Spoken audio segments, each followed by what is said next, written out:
কাঁচা পাকা সোনালী আমন ধানে ছেয়ে গেছে বরগুনার ফসলের মাঠ। দেখে মনে হয় সোনার পারদ পড়ে আছে ধান খেতে। বিভিন্ন দুর্যোগ মোকাবেলা করে গাছে গাছে দুলছে পাকা ধান। ভালো ফলন পেয়ে কৃষকের মুখে ফুটেছে আনন্দের হাসি। প্রতিনিধি শফিকুল ইসলামের পাঠানো তথ্যচিত্রে ডেস্ক রিপোর্ট।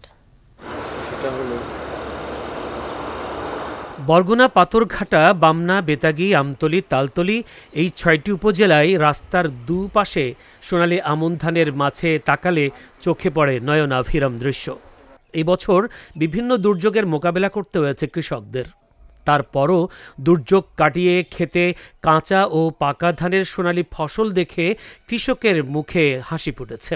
ধান এবার চালা দিলে আপনাদের ফসল ভালো হয়েছে, বৃষ্টি নেই, বাদল নাই, খুব আপনার আনন্দিত করে আল্লাহ দিলে মনের উপরে যাইব। ইরি, মোটা, দুধ কলম সব ধানই ভালো হয়েছে, ফসল ভালো হয়েছে। শতাংশে মনে করেন ১.৫ কোটি ২ কোটি পড়বে শতাংশে। এবছর আবহাওয়া পরিবর্তনের কারণে আমাদের ফলন খুবই আলহামদুলিল্লাহ ভালো, ইনশাল্লাহ আমরা খুশি।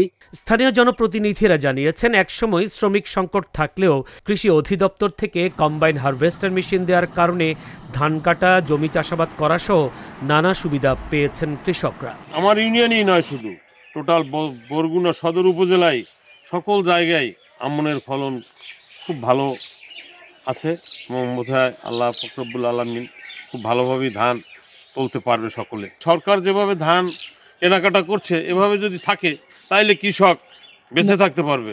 এদিকে বরগুনা জেলা কৃষি সম্প্রসারণ অধিদপ্তর অফিস জানিয়েছে, ঘূর্ণিঝড় রিমাল ও অতিবৃষ্টিতে ক্ষতিগ্রস্ত হওয়া প্রান্তিক কৃষকের মাঝে ত্রাণ বিতরণ করা হয়েছে।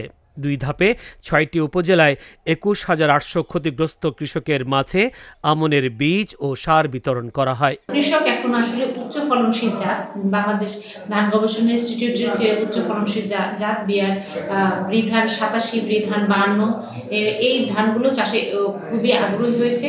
এই উচ্চ ফলনশীল জাতগুলো আমাদের যে লোকাল জাত সেগুলো রিপ্লেসমেন্ট হওয়ার কারণে এবছর আমনের ফলন আগের চেয়ে অনেক বেশি হয়েছে।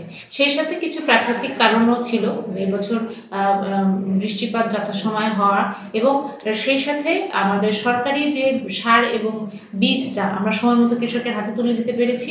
মাঠে ছেয়ে যাওয়া সোনালী ফসল আমন ধান ঘরে তুলতে পারলেই পূর্ণতা পাবে কৃষকের হাসি। তারা আশা করছেন, এবছর আমন ধানের বাজার মূল্য ভালো পাবেন। Zainul Abedin, channel S news desk.